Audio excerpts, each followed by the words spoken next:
عندما يتحول الأب إلى لعنة، والأم إلى طعنة، والأخ إلى كلب، والأخت إلى كلبة، عندما تتحول المرأة إلى لعبة، عندما يتحول الزوج إلى مزبلة، والمجتمع إلى غابة، إلى من يستند الفتاة إن كان الحائط مفطور؟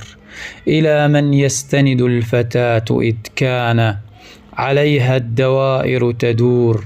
إلى من يستند الفتاة إن كانت ظهر مكسور، والقدم مبتور، والخدين من البكاء مشطور؟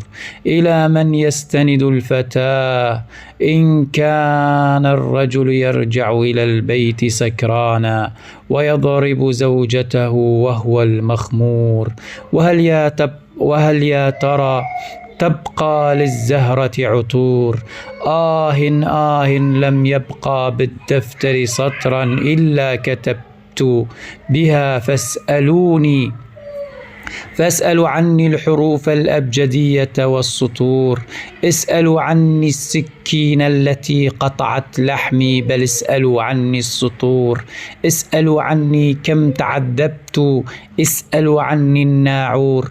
إني لا أؤمن بعد الآن بالرجولة ولا أصدق ذلك الشعور. إني لا أؤمن بعد الآن بالرجال ولا أصدق ذلك الشعور، ولا أؤمن بكلمات الطيبة الرنانة التي نسمعها كثيرا من الذكور. لا أؤمن بعد الآن لأنني امرأة مكسورة، فمن تجبر كسر الضعيفة؟ بكيت كثيرا يا أيها